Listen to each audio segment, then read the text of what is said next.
আজি মই আপোনালোকৰ লগত শ্বেয়াৰ কৰিম এটা গুৰুত্বপূৰ্ণ টপিকৰ ওপৰত। সেইটো হৈছে ধনিয়া। এই যে দেখিছে গ্ৰীণ ধনিয়া, সেউজীয়া ধনিয়া, এইখিনিৰ পৰা আমাৰ কি কি লাভ হ'ব পাৰে, ইয়াতনো আমাৰ শৰীৰৰ উপকাৰ সাধন কৰিব পৰা কি কি গুণ আছে, তাৰে বিষয়ে আজি আমি এই ভিডিঅ'টিত আলোচনা কৰিম। ভিডিঅ' চাওঁতে সদায় এইটো ভিডিঅ' বুলি নহয়, যিকোনো ভিডিঅ' চাওঁতে আপুনি সদায় মনোযোগ দি চাব, কথাখিনি ভালদৰে শুনিবলৈ যত্ন কৰিব, তেতিয়া সেই কথাখিনি ভালদৰে বুজি পাবলৈ সহজ হয় আৰু সেইখিনি আপোনাৰ দৈনন্দিন জীৱনত প্ৰয়োগ কৰিবলৈ সুবিধা হয়। গতিকে ভিডিঅ'টি খুব মনোযোগেৰে চাব। আহক জানো ধনিয়াৰ উপকাৰিতাৰ বিষয়ে। যিসকলৰ নাৰ্ভৰ প্ৰব্লেম আছে তেওঁলোকৰ কাৰণে ধনিয়া এক বৰদানৰ নিচিনা। বহুকেইগৰাকী বন্ধু বান্ধৱীয়ে কমেণ্টত কৈ আছিলে যে নাৰ্ভৰ কাৰণে এটা ভিডিঅ' দিব লাগে। সেইসকল বন্ধু বান্ধৱীক কওঁ যে নাৰ্ভৰ কাৰণে আপুনি ধনিয়া ব্যৱহাৰ কৰিব পাৰে। কেনেকৈ ব্যৱহাৰ কৰিব? ৰেগুলাৰ আমি যি খাদ্য খাওঁ তাততো আমি ধনিয়া পাত ব্যৱহাৰ কৰোঁৱেই। তাৰোপৰি যদি আপুনি এই ধনিয়া পাত, ফ্ৰেছ ধনিয়া পাত ছিঙি আনি সেইখিনি পিচি যদি এগিলাচ ৰস উলিয়াই তাত মিশ্ৰি মিহলাই খায়, তেতিয়াহ'লে ৰেগুলাৰ যদি আপুনি 15-20 দিনমান এইখিনি ব্যৱহাৰ কৰে, পুৱা খালী পেটত বুলি নহয়, পুৱা খাব হেভি আহাৰ খোৱাৰ আগত। আপুনি এইখিনি খাব, খোৱাৰ পাছত 10-15 দিনমান যদি এনেকৈ ৰেগুলাৰ খায়, তেতিয়া দেখিব আপোনাৰ নাৰ্ভৰ যি প্ৰব্লেম আপোনাৰ হৈ আছে তাতে আপুনি বহুখিনি সুফল পাইছে। আপুনি নাৰ্ভৰ প্ৰব্লেমৰ পৰা বহুখিনি ভাল পাইছে। অলপ দিন যদি এমাহ 2 মাহ ব্যৱহাৰ কৰে এনেকৰে, তেতিয়াহ'লে আপোনাৰ যি নাৰ্ভৰ সমস্যা সেয়া সমূলি ভাল হৈ যাব। এয়া কোৱা কথা নহয়, এয়া আয়ুৰ্বেদ শাস্ত্ৰত এক প্ৰামাণিক দৰৱ। আপোনালোকে সহজতে আমি ইয়াক ব্যৱহাৰ কৰি থাকোঁ কাৰণে আমাৰ বিশ্বাস নহয়, কিন্তু এইটো সঁচা। আপোনাৰ যদি নাৰ্ভৰ প্ৰব্লেম আছে তেতিয়াহ'লে ব্যৱহাৰ কৰি চাওক আৰু ইয়াৰ প্ৰমাণ পালে মোক কমেণ্টত জনাবলৈ নাপাহৰিব। শৰীৰৰ যিকোনো এলাৰ্জিৰ ফলত হোৱা যি আমাৰ উখহে, ছাল উখহি আহে, দমলা পাতে, তেনেকুৱা বা সৰু সৰু গুটি, তেনেকুৱা যিকোনো এলাৰ্জিত আপুনি ধনিয়া ব্যৱহাৰ কৰি সুফল পাব পাৰে। কেনেকৈ ব্যৱহাৰ কৰিব? ইয়াত আপুনি সেই ধনিয়া পাত নহয়, ধনিয়াৰ শুকান গুটি ব্যৱহাৰ কৰিব লাগিব। ধনিয়া শুকান গুটি গুড়ি কৰি আপুনি আধা গুড়ি কৰি ল'ব, আধা পিচা কৰি ল'ব, লৈ তাতে আপুনি আধা চামুচ মৌ জোল মিহলাই সেই য'ত আপোনাৰ এলাৰ্জি হৈছে তাত লগাব। এনেকৈ লগাই 10 মিনিট থাকিবলৈ দিব, তাৰপিছত ধুই পেলাব। এনেকৈ দিনটো 3বাৰমান কৰাৰ পাছত দেখিব আপোনাৰ যি এলাৰ্জিৰ সমস্যা তাৰ পৰা বহুখিনি ৰেহাই পাইছে আৰু ভালো হৈ যাব পাৰে। এই 3বাৰমান ব্যৱহাৰ কৰিলে, যদি নহয় আপুনি অলপ কেইবাবাৰো ব্যৱহাৰ কৰক, দেখিব আপোনাৰ এলাৰ্জি ভাল হৈ গৈছে। গাঁঠি বিষৰ কাৰণে আমি ইয়াক ব্যৱহাৰ কৰিব পাৰোঁ। আপুনি যদি আপোনাৰ ভৰিৰ গাঁঠিয়ে বিষ হৈছে, তেতিয়াহ'লে আপুনি কি কৰিব? ধনিয়া গুড়ি ল'ব, লৈ তাতে আপুনি কেষ্টৰ অইল মিলাব, অৰ্থাৎ যিটো এৰাপাতৰ গুটিৰ পৰা বনোৱা তেল। এই তেল আমি সচৰাচৰ আমাৰ এই দোকানবোৰত নাপাওঁ, আমি অনলাইন অৰ্ডাৰ কৰি ল'বলগীয়া হয়। বহুতে সুধি থাকে কেষ্টৰ অইল কি? কেষ্টৰ অইল এনেকুৱা এবিধ তেল যিটো এৰাপাতৰ গুটিৰ পৰা এই তেল বনোৱা হয়। গতিকে এই তেল আপুনি ফ্লিপকাৰ্ট বা এমাজনত অৰ্ডাৰ কৰিব লাগিব আৰু সেইখিনি অনলাইনতহে পাব। খুব কমহে আমাৰ এনেকুৱা দোকানত পোৱা যায়। সেই কেষ্টৰ অইল এচামুচ আৰু ধনিয়া পাউডাৰ এচামুচ মিহলাই সেই যদি পেষ্টটো আপুনি গাঁঠিয়ে য'ত বিষ হৈছে তাত যদি লগাই, এনেদৰে যদি আপুনি এসপ্তাহমান ব্যৱহাৰ কৰে, দেখিব যি ভৰি গাঁঠিৰ বিষৰ সমস্যাত আপুনি খোজকাঢ়িব পৰা নাছিল, সেই সমস্যাৰ পৰা আপুনি একেবাৰে ভাল পাই গৈছে। ই এক প্ৰামাণিক ঔষধ। বহুকেইগৰাকী বন্ধু বান্ধৱীয়ে ৰাজহাড়ৰ বিষৰ কাৰণে মোক কমেণ্টত কৈ আছিল ভিডিঅ' দিবলৈ। এগৰাকী বান্ধৱীয়েতো কৈ ভাগৰি গৈছে। তেওঁৰ ওচৰত মই দুখিত, যিহেতু খুব সোনকালে তেওঁক মই ভিডিঅ'টি দিব পৰা নাই। তেওঁক মই এটাই কথা কওঁ, আপুনি কেষ্টৰ অইলৰ লগত ধনিয়া মিহলাই লওক। মিহলাই সেইখিনিতে আপুনি এৰাপাতৰ কোমল পাত ছিঙি আনি পিচি তাৰ পেষ্ট তাত মিহলাই লওক এচামুচমান। মিহলাই সেইখিনি আপুনি ৰাজহাড়ত মালিচ কৰক। ৰাজহাড়ত মালিচ কৰক। এনেকৈ আপুনি দিনটোত দুবাৰ কৰিব, পুৱা আৰু গধূলি কৰিব। এসপ্তাহমান কৰোঁতে আপুনি ইয়াৰ ৰিজাল্ট পাব। আপুনি অলপ হ'লেও যি ৰাজহাড় বিষৰ সমস্যাত ভুগি আছিল সেই বিষৰ পৰা ৰেহাই পোৱাৰ লগতে আপুনি যদি ৰেগুলাৰ এমাহমান যদি এই মালিচ কৰি থাকে তেতিয়াহ'লে আপোনাৰ ৰাজহাড় ইমান মজবুত হৈ পৰিব যে বিষ আপুনি পাহৰি যাব। এইটো আপুনি ব্যৱহাৰ কৰক। কেইগৰাকীমান বন্ধু বান্ধৱীয়ে খুব বেছিকৈ মাথা ঘূৰাই থাকে বুলি কমেণ্টত কৈছিল তাৰ ওপৰত ভিডিঅ' দিবলৈ। তেওঁলোকে যদি এই ধনিয়াৰ পাত পিচি পেষ্ট বনায়, সেই পেষ্ট যদি তালুত ভৰণ লোৱা নিচিনাকৈ লয়, যিটো ভৰণ বুলি কোৱা হয়, তেনেকৈ যদি আপুনি লয় তেতিয়াহ'লে আপুনি খুব সোনকালে সেই মাথা ঘূৰণি ভাল পোৱাত সহায়ক হ'ব। এইটো তাৎক্ষণিক চিকিৎসা, এইটো আপোনাৰ পাৰ্মানেণ্ট চিকিৎসা নহয়।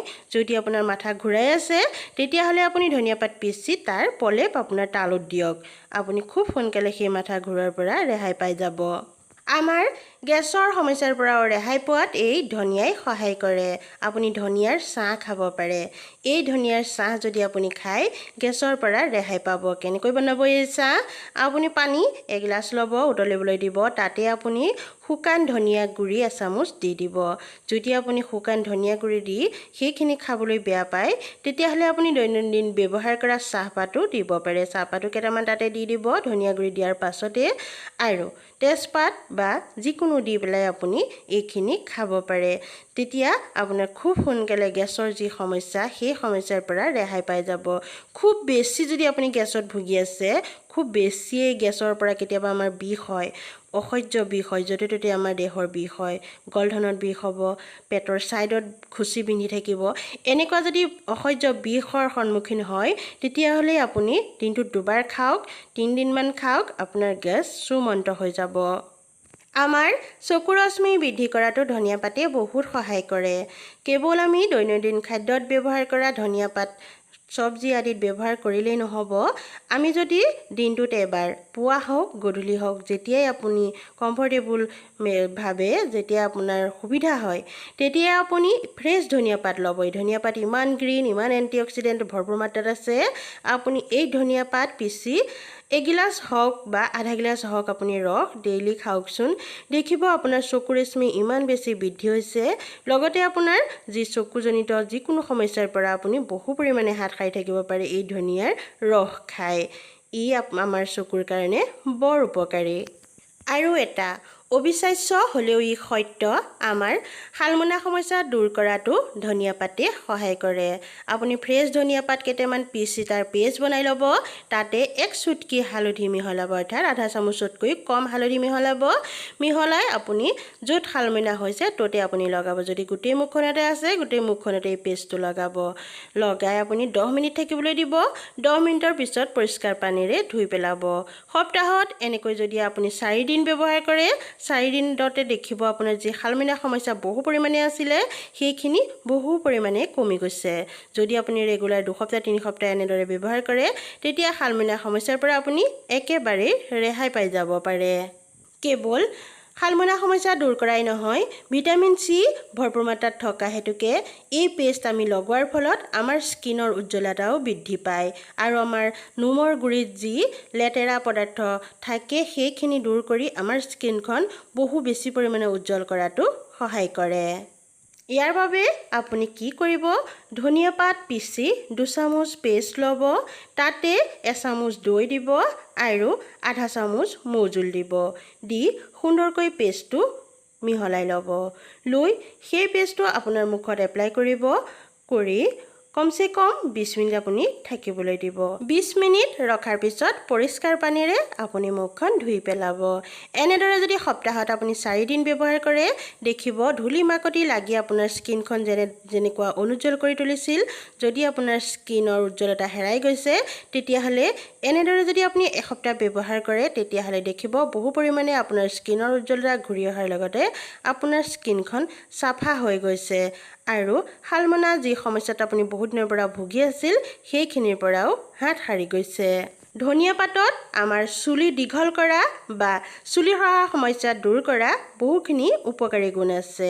যদি আপুনি ধনিয়া পাত ৰেগুলাৰ ব্যৱহাৰ কৰে তেতিয়াহ'লে আপোনাৰ যি চুলি সৰা সমস্যা হৈ আছে সেই চুলি সৰা সমস্যা বন্ধ হোৱাৰ লগতে আপোনাৰ চুলিখিনি ইমান বেছি উজ্জ্বল হৈ পৰিব আৰু দীঘল হ'বলৈ ধৰিব, আপুনি দেখি আচৰিত হৈ যাব। এতিয়া আহক আমি চুলি তিয়াক কেনেকৈ ব্যৱহাৰ কৰিম। আপুনি অলপ সৰহকৈ ধনিয়া পাত পিচি পেষ্ট বনাই ল'ব, তাতে 2টা ডিম দিব, দি এচামুচ দৈ দিব আৰু জবা ফুলৰ 10-12টা পাত পিচি সেই পেষ্টটো তাতে মিহলাই ল'ব। লৈ গোটেইখিনি সুন্দৰকৈ মিহলাই আপোনাৰ চুলিত এইখিনি লগাব। লগাই 20 মিনিট থাকিবলৈ দি পৰিষ্কাৰ পানীৰে আপুনি শ্বেম্পুৰ সহায়ত চুলিখিনি ধুই পেলাব। এনেকৈ যদি সপ্তাহত আপুনি 3 দিন ব্যৱহাৰ কৰে, 2 সপ্তাহতে দেখিব আপোনাৰ চুলি সৰা সমস্যা সম্পূৰ্ণৰূপে বন্ধ হৈ গৈছে আৰু আপোনাৰ চুলিখিনি প্ৰথম দিনা ব্যৱহাৰ কৰাৰ পিছৰে পৰা দেখিব খুব উজ্জ্বল হৈ পৰিছে। এনেদৰে যদি আপুনি ৰেগুলাৰ ব্যৱহাৰ কৰি থাকে সপ্তাহত 3 দিনকৈ, দেখিব আপোনাৰ চুলি বহু পৰিমাণে বাঢ়ি গৈছে। আমি জনা নজনা এনেকুৱা বহুতো গুণ ভৰপূৰ মাত্ৰাত থকা এই ধনিয়া শাক আমি দৈনন্দিন জীৱনত ব্যৱহাৰ কৰি সুফল লাভ কৰাৰ লগতে আমি ঔষধি গুণৰো ইয়াৰ লাভ উঠাব পাৰোঁ। গতিকে ডেইলি ধনিয়া খোৱাটো আমাৰ শৰীৰৰ কাৰণে কিমান প্ৰয়োজনীয় সেই কথাটো আপোনালোকে জানিলে। ভিডিঅ'টি চাই কেনে লাগিল? যদি ভাল লাগিল তেনেহ'লে লাইক কৰি থৈ যাব আৰু চেনেলটি ছাবস্ক্ৰাইব কৰিব। কেৱল চেনেলটি ছাবস্ক্ৰাইব কৰিলেও নহ'ব, কাষতে থকা ছাবস্ক্ৰাইবৰ কাষত থকা যিটো বেল আইকনৰ নিচিনা বেলৰ নিচিনা এটা চিহ্ন থাকে সেইটো আপুনি টিপি থ'ব, তেতিয়াহে সোনকালে ভিডিঅ'খিনি দিয়াৰ লগে লগে আপোনাৰ ওচৰত পাবলৈ সুবিধা পাব। নহ'লে আপুনি ভিডিঅ'খিনি পোৱাত দেৰি হ'ব, হয়তো কেতিয়াবা নেপাবলৈও আছে। ইউটিউবৰ টেকনিকেল প্ৰব্লেমৰ কাৰণে ভিডিঅ'বোৰ সকলোৰে ওচৰত নটিফিকেশ্যন নোযোৱা হৈছে। যদি আপুনি ভিডিঅ'টি পাইছে তেতিয়াহ'লে শ্বেয়াৰ কৰিবলৈ নেপাহৰিব যাতে তেওঁলোকেও পায়। এনেকুৱা দৈনন্দিন প্ৰয়োজনীয় ভিডিঅ'লৈ মই আপোনালোকৰ মাজলৈ আহি থাকিম। আজিলৈ আহোঁ, নমস্কাৰ।